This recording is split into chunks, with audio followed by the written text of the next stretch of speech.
आपका स्वागत है। मैं विवेक बिंद्रा, मोटिवेशनल स्पीकर और बिजनेस कोच। आपने ठीक देखा थंबनेल, थोड़ी मुस्कुराहट आ गई आपके चेहरे पे। आज की वीडियो में मैं 3 स्ट्रैटेजीज बताऊंगा अपने आप को इवैल्यूएट करने की, प्रोडक्ट को इवैल्यूएट करना, कॉम्पिटेंस को इवैल्यूएट करना, परफॉर्मेंस को इवैल्यूएट करना। मैं tips, secret, strategies, frameworks, execution पे काम करता हूं। जड़ें मजबूत करने वाला वीडियो है ये 3 स्टेप का। इसके बाद एक वीडियो और देने का भी मन है मेरा। शायद ही ऐसी कोई बड़ी मल्टी लेवल मार्केटिंग की कंपनी बची हो जिसके ओनर, प्रमोटर, चेयरमैन या डायरेक्टर ने मुझसे पर्सनल आके कोचिंग ना ली हो या मेरा लीडरशिप फनल ना अटेंड किया हो। सीनियर लीडर्स ये जानते हैं कि बिजनेस हो हल्ला शोर शराबे से नहीं बढ़ता। बिजनेस बढ़ने के लिए आपको फ्रेमवर्क, वो समझ, वो स्ट्रैटेजीज बनानी बहुत जरूरी है ताकि आप उन फ्रेमवर्क्स को एग्जीक्यूट कराएं और फ्रेमवर्क बिजनेस चलाएं। आप बैठे आराम से। फ्रेमवर्क कैसे चलाते हैं ये 3 बातें सुनिएगा ध्यान से, जिसमें मैं आपको स्टेप बाय स्टेप बताना चाहता हूं। पहले लेंगे प्रोडक्ट इवैल्यूएशन। सुनने में थोड़ा सा टेक्निकल लगता है, अंग्रेजी जैसा लगता है, घबराइए मत, सरल भाषा में बताऊंगा। सबसे पहले जिस भी कंपनी में आप काम कर रहे हैं, वो प्रोडक्ट इवैल्यूएशन का पहला स्टेप अपने प्रोडक्ट की नीड और अर्जेंसी पहचानने की कोशिश करो। मार्केट में जो प्रोडक्ट आप बेच रहे हैं उसकी जरूरत कितनी है। कई बार हम लोग कैसा माल लेके आते हैं, वो लेके आते हैं जिसमें मार्जिन ज्यादा है, वो नहीं लेके आते जिसकी नीड ज्यादा है। इसका सेकंड पॉइंट समझिए, identify the uniqueness of the envision product. ये बड़ा इंपॉर्टेंट है सेकंड पॉइंट। जो माल आप बेच रहे हैं वो कितना यूनिक है। आप ऐसा तो नहीं कि कुछ वही बेच रहे हैं जो सारे के सारे बेच रहे हो। आप वही तेल, साबुन, शैंपू बेच रहे हैं जो सबके सब बेच रहे हैं। आप वही टूथपेस्ट बेच रहे हैं जो सबके सब बेच रहे हैं। अगर वो टूथपेस्ट है भी कितनी यूनिक है, अगर वो तेल, साबुन, शैंपू है भी कितनी यूनिक है। ऐसा तो नहीं कि कोई भी कॉपी मार लेता, आकर के एमएलएम चालू कर देता, लो जी मेरा भी टूथपेस्ट पकड़ो। इसलिए सबसे पहले प्रोडक्ट इवैल्यूएशन बहुत जरूरी है, क्योंकि अगर प्रोडक्ट ही गलत हो गया, प्रोडक्ट ही ऐसा है जिसका रीपर्चेज ही ना आए, तीसरा पॉइंट क्या है, रीपर्चेज, उसका रिकरिंग रेवेन्यू ही ना आए, तो फायदा क्या हुआ जी। अच्छे ग्लोबल जायंट्स हमेशा पीएसपी बिल्ड करते हैं, प्रॉब्लम सॉल्विंग प्रोडक्ट। वो प्रोडक्ट जिससे मार्केट की बड़ी बर्निंग प्रॉब्लम सॉल्व हो रही हो। तो जो आप एमएलएम में बेच रहे हो, ऐसा तो नहीं कि जी आप भी वही बेच रहे हो जो सारे बेच रहे हो, कोई बर्निंग प्रॉब्लम आप सॉल्व ही नहीं कर पा रहे। ये सब वो ब्रांड है जिनको एडवर्टाइजमेंट नहीं करना पड़ता, प्रॉब्लम सॉल्विंग प्रोडक्ट तैयार कर गए। एनीवेज वो ट्रेडिशनल ब्रांड है। आप मल्टी लेवल मार्केटिंग में है, सोचिए कि माल जो प्रोडक्ट आपका है उसको जरूर इवैल्यूएट कर लीजिए। और अगला है कॉम्पिटेंस इवैल्यूएशन। अपना भी तो कॉम्पिटेंस इवैल्यूएशन करना पड़ेगा आपको। चलो आपने कंपनी को तो आकलन कर लिया, अपना आकलन किया आपने कंपनी का इवैल्यूएशन कर लिया, अपना इवैल्यूएशन किया कि आप भी उस एमएलएम कंपनी के लायक हैं भी कि नहीं है। इसमें भी 3 हिस्से हैं, पर्सनल इफेक्टिवनेस, इंटरपर्सनल इफेक्टिवनेस और ऑर्गेनाइजेशनल इफेक्टिवनेस। क्या होती है 3 चीजें ये। पर्सनल इफेक्टिवनेस मतलब आप खुद अंदर से कितने ताकतवर हैं। क्या आप में वो नेगेटिव कस्टमर को सहने की क्षमता है कि नहीं, आप में वो फेलियर को सहने की क्षमता है कि नहीं है। 100 लोगों से आप मिले, क्या आप में 95 नेगेटिव फेलियर्स को टॉलरेट करने की ताकत है।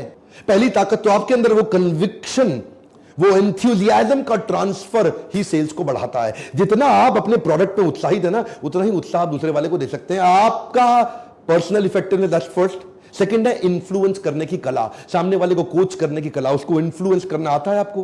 क्या आप बड़े से बड़े ऑब्जेक्शंस को हैंडल कर लेते हैं। क्या आप दूसरों को प्रभावित कर लेते हैं। ये हो गया इंटरपर्सनल। पहला पर्सनल, दूसरा इंटरपर्सनल, तीसरा ऑर्गेनाइजेशनल। ऑर्गेनाइजेशनल क्या होता है, अपलाइन और डाउनलाइन। इनके साथ आपके कैसे संबंध, क्या आप अपलाइन को कंटिन्यूअसली रिस्पेक्ट कर पा रहे हैं या अपलाइन को अपने कंपटीशन की तरह देख रहे हैं। अगर अपलाइन से संबंध अच्छा नहीं, आपका गेम तो वैसे भी ओवर हो जाएगा। लंबा वो आदमी टिकता ही नहीं जो अपने सीनियर की रिस्पेक्ट ही ना कर सके। और डाउनलाइन को आप कितना इन्फ्लुएंस कर पा रहे हैं, इसको बोलते हैं ऑर्गेनाइजेशनल। ऊपर नीचे दाएं बाएं, जब पूरी ऑर्गेनाइजेशन को आप रन करने लायक हो जाते हैं, सबसे बड़े डायमंड बनते हैं आप। जैसा जैसा लीडर करेगा वैसा वैसा तो डाउनलाइन भी करेगा, पर जैसा जैसा अपलाइन कहेगा वैसा वैसा डाउनलाइन नहीं करेगा। लीडरशिप सफल तभी होती है जब आप करके दिखा पाते हैं। पहले आचार फिर प्रचार। जैसा जैसा लीडर करेगा डाउनलाइन अपने आप करेगा, पर अगर लीडर खाली कहेगा डाउनलाइन कुछ नहीं करेगा। आप एक्शन मैन है, आप प्रोसेस मैन है, आप पीपल मैन है कि आप आइडिया मैन है। एक्शन मैन एकदम एक्शन में लग जाता है, ये लोग एमएलएम में सफल हो जाते हैं। उसकी स्पीड तेज है, उसका एग्जीक्यूशन, डिसीजन अभी की अभी, राइट नाउ करके दिखाएंगे, जान लगा दूंगा, एड़ी चोटी का जोड़ लगा दूंगा, ये एक्शन मैन है। प्रोसेस मैन क्या है, नहीं नहीं नहीं, स्टेप बाय स्टेप चलेंगे। पहले डेटा दिखाओ, पहले मुझे थोड़ा पीछे के टेस्टिमोनियल्स दिखाओ, मेरे को रेफरेंस चाहिए, मेरे को डिटेल चाहिए, मेरे को पूरे स्टेप्स चाहिए, पहले एनालिसिस करूंगा। प्रोसेस मैन धीरे धीरे चलता है। पीपल मैन रिश्ते बनाता है। लोगों के साथ जुड़ के चलता है। और आइडिया मैन, उसको फंसा दो, वो नया आइडिया निकाल देगा, नया ऑल्टरनेट निकाल देगा, नया सोल्यूशन निकाल देगा। वो क्रिएटिव थिंकिंग है। एमएलएम के अंदर एक्शन और आइडिया का कॉम्बिनेशन चलता है, एक्शन पीपल का कॉम्बिनेशन चलता है। लेकिन अगर आपका प्रोसेस में स्कोर ज्यादा, क्योंकि हम आपका टेस्ट लेते हैं ना, पूरा इवैल्यूएशन करते हैं डिटेल में, और आपको रिपोर्ट बना के बता देते हैं कि आप एमएलएम में चलेंगे या नहीं चलेंगे, और चलेंगे तो क्या करना है, नहीं चलेंगे तो क्या करना है। अपने आप को चेक कर लिया। अब परफॉर्मेंस एनालिसिस। भैया आप घुस तो गए कंपनी में, एमएलएम में ज्वाइन तो कर गए, अब 5 स्टेप में देखिए कि आपकी परफॉर्मेंस ठीक आ रही है कि नहीं आ रही है। क्या आपके स्कोर बोर्ड बना पा रहे हैं आप? क्या आप अपने एफर्ट स्कोर और अपने रिजल्ट स्कोर, ध्यान दीजिएगा, मैं इसको बोल रहा हूं, ऐसा ऐसा हाथ कर रहा हूं, ये एफर्ट स्कोर, मेहनत का स्कोर, और ऐसा ऐसा कर रहा हूं, मतलब नोट कितना आ रहा है आपका, महीने का इनकम कितना आ रहा है, रिजल्ट स्कोर। ये वाला स्कोर अलग है, ये वाला स्कोर अलग है। जब ये वाला स्कोर एफर्ट वाला कंट्रोल में आएगा, तभी ये वाला जो मंथली चेक आता है, आपको वीकली पे आउट मिलता है, वो कंट्रोल में आएगा। तो एफर्ट स्कोर को कंट्रोल में करने के लिए पहले आपको 5 स्ट्रैटेजी की वर्कशीट बनानी होगी। बड़ी सिंपल है। मेरी ये मत समझिए कुछ स्ट्रैटेजी वर्कशीट, अरे पता नहीं क्या होता है। अरे मेरा काम ये है कि मैं साधारण भाषा में आपको एम्पावर कर दूं। बिजनेस करने के लिए खाली पागल की तरह भागना नहीं है, दीवार को धक्का नहीं लगाते, दरवाजे को धक्का लगाते। वही सिखाता हूं आपको कि मछली को पेड़ पे नहीं चढ़ाना, पानी में कैसे चलेगी। आपकी कॉम्पिटेंस, आपकी ताकत को एंगेज करेंगे। आपकी ताकत है इस तरफ और आप भाग रहे हैं इस तरफ, अरे मेहनत ज्यादा लगाओगे, रिजल्ट आएगा नहीं। आजकल मेरे हर बैच में, हर इवेंट में एमएलएम के लीडर्स तो जरूर ज्वाइन करते हैं।